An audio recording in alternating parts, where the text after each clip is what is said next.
Fellas, you know Degree Cool Rush deodorant, right? Well, last year they changed the formula, and guys were mad about it. One dude even started a petition. So guess what? Degree heard us, admitted they messed up, and brought the original Cool Rush scent back exactly how it was. And it's in Walmart, Target, and other stores now for under $4. So grab some and remember why its cool, crisp, and fresh scent made it the #1 men's antiperspirant for the last decade. Degree Cool Rush is back, and it smells like victory for all of us. The last thing you want to hear when you need your auto insurance most is a robot with countless irrelevant menu options. Which is why with USAA Auto Insurance, you'll get great service that is easy and reliable, all at the touch of a button. Get a quote today. Restrictions apply. USAA. Hilton brings you new ways to stay, with experiences that let you capture the glory days. Introducing the Graduate Hotels. Each inspired by local college towns, these stays are always original and never boring. Get in touch with traditions all across the country and enjoy a stay that's a class above the rest. Book at Graduate Hotels with Hilton Honors Points at Hilton.com. It's a win-win. Hilton, for the stay. From the Fifth Quarter Studios in Madison, Wisconsin, you are listening to High School Hoops with our hosts, Steve Collins and Jake Steger. All right, welcome to High School Hoops, episode 83. Jake and I are still relatively sane, so I'm going to do a public service announcement. If you're not staying at home and you're not quarantining yourself, stop it. I want to go back to work. I want to coach my team. Stop it. You're wrong. Did you see the Andrew Como thing where he says you're wrong? Okay, I put it on. To send it to me. I did. I put it on TikTok and my Facebook. But anyway, he basically told all the young people, "You're wrong.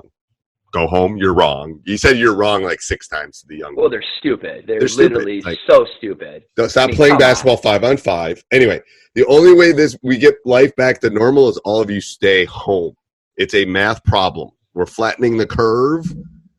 We're not stopping the disease. We're the virus. Let's stop being selfish. Yes. And start thinking about everybody else. Yes. Because stay the sooner home. we can stop being selfish, yes, the better off we can be. You know, there you go. I mean, our kids are, like you said, we both teach in a demographic that, has a variety. Obviously, mine is very low income. Like, my kids need to get back to school. They're dying for a meal every day, breakfast and lunch. They're missing their teacher. Well, first of all, I think society is appreciating the medical field more. I think society. I would say they're learning to appreciate us a little bit more, Steve. I think so. I think there's a lot of appreciation to be going around. All right. Yeah. Well, I hope my paycheck in the next 10 years reflects that. I'm not sure it will. I think we're going toward a recession or a depression, to be honest with you. Anyway, So before we do that, a couple things. First of all, Dr. Dish, make sure you go check out the great people over there. This is the time to buy their home one right now. I'm telling you. Buy their home one. You can shoot a ball in a basket. That's all you need. You can buy their home one. You can set it up. Your kid can go out and get 8,000 shots. You know what's going to happen? I'm going to tell you right now. If you buy one of these, first of all, mention High School Hoops or Coach Unplugged, and they will give you $350 off. That's the first thing. Second thing is your kid is going to improve while everyone else is sitting around playing Xbox. So, buy one. Call them. They're great people.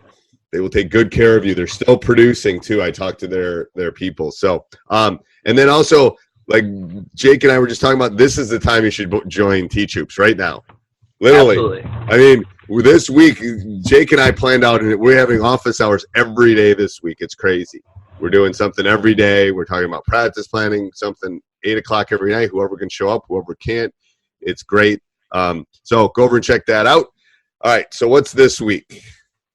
Well, the last time we talked, and we always kind of pre-record our for the whole month. And so the state of basketball is completely, I was really struggling when we last time talked. But it's even now we're basically on halt with everything. So we've kind of adjusted our schedule, and we really feel like this is the topic that we need to address right away is how is coaches handling, how are you handling the state of emergency in regards to, basically having no contact or any contact with anybody in regards to your players? What do we do? What can we do? How do we, March, April, and May are the times where many kids are playing AAU. Most kids are working on skill development. They're in the weight room. They're obviously, if they're a second multi-sport athlete, they're still involved in the sport and being competitive. Right now, they're doing nothing, And I know from your standpoint, you're all about all multi-sport athletes. Like, they're not doing anything. Right. So, well, I'm going to tell you a couple things. First of all, my son is a basketball junkie. He hasn't picked up a ball in a week. And I haven't hounded him. He hasn't been outside. It's like, yeah, but he's also a senior and his season's over, so it becomes he a little is, bit different. but he wants to play next year, and it's like he wants to play next year, and he's got a lot of stuff to do if he wants to play next year. But part of it is he's got to take a break a little bit. So a couple things. First of all, a world pandemic is the only thing that would stop grassroots or AAU basketball. Right. Absolutely. Don't you think? It's crazy. Absolutely. So I don't know what else would have stopped it, but this did. So that's the first thing. So there's going to be a lot of hurting people because there's not going to be, I'm going to be real. There's not going to be any spring stuff. There's not going to be any spring tournaments. There's not going to be any of that spring stuff. It's done.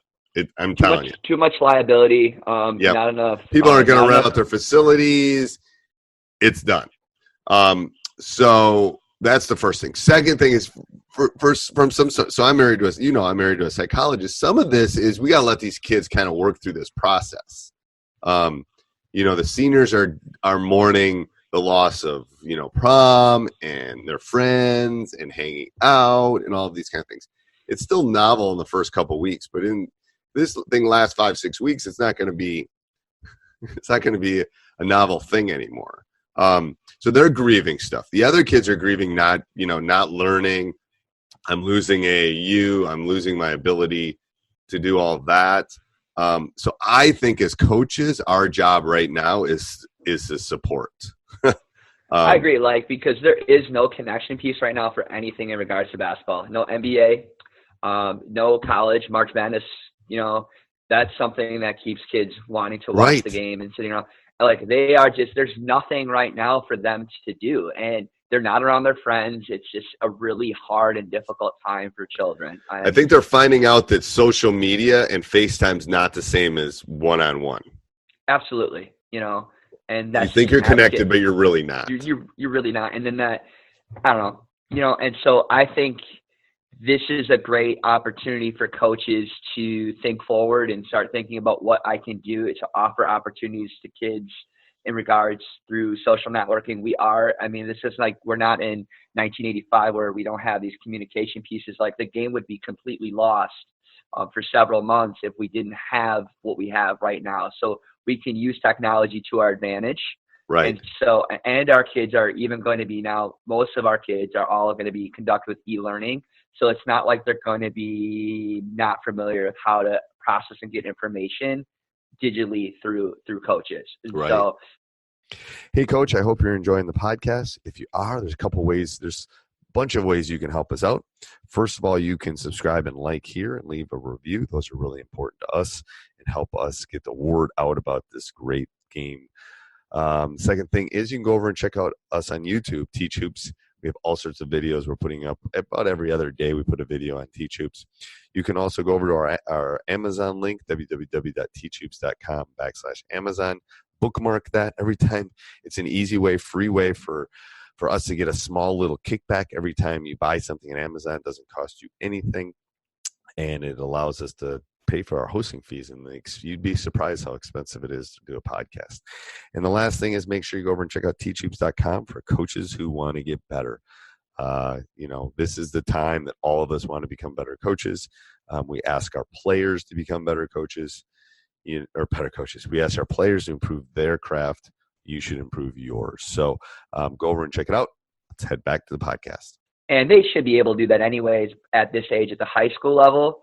It's just how we communicate that and then how we track that and how we support that. Because I think when it comes to digital, you have to be able to track it. You got to be able to provide resources. And then how do you interact and continue to keep it going? Right. And you'll love this. So first of all, 85, I graduated from high school. So thanks for making me feel old. Thank you. That was the year I was born, September 6th, 1985. I remember the year that a kid brought a cool calculator my senior year. It was this cool scientific calculator. It'd be people would mock it now. But anyway, so I wrote my master's thesis from Dartmouth in '99 on distance learning. I wonder if anyone's dusting it off, baby. Because it was different then. The Wisconsin, I don't know if you know anything about the Wisconsin Promise, but the Wisconsin schools basically, the promise was that we'll educate you, we will do. And they used to do like mail things off, mail it back kind of thing. It was the Wisconsin Promise. Don't remember the exact, I haven't looked at my master's thesis since I wrote it, to be honest with you. But basically it talked about that. But anyway, yes, distance learning is coming. And I think the disconnect, I feel disconnected from my players. Even though it's off season, I always see them. And the hard part for me is this is when I build relationships in the off season. And I'm not able to do that as much as I normally can because I don't see them. I mean, they're usually in my room getting food. Because I always have. I think the one thing that I think the first thing too is that you can give them all these different resources, but if you're not connecting relationships with them and just asking, how are you doing? Are you able to eat? Like we have to have honest discussions because I know from your demographic, people that teach in a low poverty areas, like we need to provide resources to make sure our kids are getting food. And there's a lot of resources out there for people to get food. And I know from the Wisconsin area of like, they can go to McDonald's. There's a lot of offerings within communities to provide free food for children. So I think we got to make sure our kids are safe first and supported before we start giving those resources. And I think sometimes having a coach that they know and love is going to more likely help them be supported in that. So that would be my first step. Yeah, I mean, I think as coaches, we have to think of this as a state of emergency. Like it is. A hurricane just hit. Right. Whether they can, use the Pythagorean theorem or do synthetic division is not as relevant as, the basic needs of life, shelter, food, safety, all of those things. In basketball, it falls way, way down from that. So I think as coaches, we have an opportunity right now to support, to help, to move these young men and women forward in what we do. The basketball will take care of itself. Take it from a porch dog, an old coach that, another 20 minutes of dribbling is not going to matter in November right now, but the mental health of your players is. And that, it's great. All the stuff, all the resources, all that stuff is great. But they're still kids. They're still, I don't care what age you teach, they're still kids. And we got to remember that. And they're mourning. I can tell you my juniors are mourning the loss of spring AAU. I'm intrigued what the college coaches are going to do. That'd be an interesting episode for us. Yeah, again, but it goes, they're mourning just not only that, but like, some kids, like your sophomores, your freshman kids, a lot of them have had their driver's tests suspended. They can't get their driver's license. Kids have lost their prom. Kids have lost their field trips that they want to do. Like a lot of people that are in AP classes go on really cool field trips that are connected to their curriculum. Right. Senior trips. There's so much fun stuff as an educator from our perspective that our kids experience in spring that they've lost. And so, like, basically, their whole gut is they're lost and they're losing. Like, I think the kids thought, oh, great, no school. And then, well, this ain't a snow day, guys. Right. And then I think some of that reality is starting to hit them. I can tell by their social media posts that it's like, whoa, this is real. Like, ooh, we're losing. Because I was the teacher that was foreshadowing the loss of prom 2 weeks ago. Like I said, if we don't have school, you're not having prom. They go, they'll never cancel prom. I go, first of all, prom would be the first thing I would cancel. They canceled the state basketball tournaments to cancel March Madness. They're going to cancel senior proms. I'm sorry. Right. And here's the issue. Here's why. I said, think about what prom is. It's 250 of you in very close quarters. And then and then I all the kissy face. And I go, they're not going to do that. That's even worse than the state tournament. Yes. And the decisions that you guys will make because you're basically crazy right now and bored, what will happen after prom? That's a no. I can see them they're holding off on the hopes of graduation. Yes. And I can see that. You could maybe space people out enough. You can maybe do that. Or do it in parts. I don't know. I just don't think it's whatever. this is going to tick people off, but I personally just mail their diploma to them in the mail. Who cares? It's high school graduation. It's like, good job. Nice. A lot of you should be proud of it, but time to move on. Yep. I mean, it's a ceremony too. That's the issue. Be more worried about whether you're going to graduate for someone. So let's be honest, we both graduated high school. We both graduated college. I never think about my graduation. Ever. Nope. No, I couldn't tell you I can't tell you one word that was said at any of my 3 graduations. Can't tell you one word. Mo, I can tell you one word. My name. Yeah. 2 words. My first and last name. The only one you'll get funny of this, my best friend graduated with his master's degree at the time. Like, he was a year ahead of me because I slowed down my degree because I had some things I needed to take care of when I was finishing my bachelor's. He wore a Scooby-Doo costume to graduation. That's good. So I remember being like in the UW Panther arena, and there was like 5,000 people, and like everybody started going crazy when he came up to get his diploma, and he was dressed up in the Scooby costume. That's all I remember, dude. That's all I remember. My best friend. I remember for undergrad, I had a couple Bloody Marys the morning of. That made it better. I would recommend Bloody Marys for graduation. That will make it more enjoyable, let me tell you. But anyway, all right. Till next week, Coach. Yeah, thanks. All right, bye. Hey, everybody. I hope you enjoyed that. If you did, make sure you subscribe and like. Leave a written review. I read every one of those written reviews. Also, if you're thinking of taking your, maybe you've had a 500 season, maybe you just got done with your season, maybe you're starting your season, let me help you take your team to the next level. I've been there. I've experienced it. Trust me, I can help you take it to the next level. We'll get on a call, and we'll get it all figured out. I'll make sure you subscribe and like. Have a great day. This podcast is part of the Sports Social Podcast Network.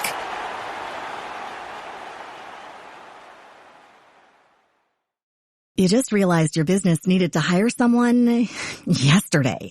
How can you find amazing candidates fast? Easy. Just use Indeed. Stop struggling to get your job post seen on other job sites. With Indeed sponsored jobs, your post jumps to the top of the page for your relevant candidates, so you can reach the people you want faster. According to Indeed data, sponsored jobs posted directly on Indeed have 45% more applications than non-sponsored jobs. Don't wait any longer. Speed up your hiring right now with Indeed.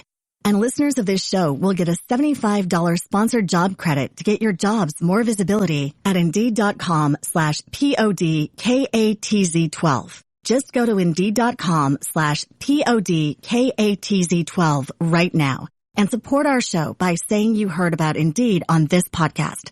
Terms and conditions apply. Hiring? Indeed is all you need.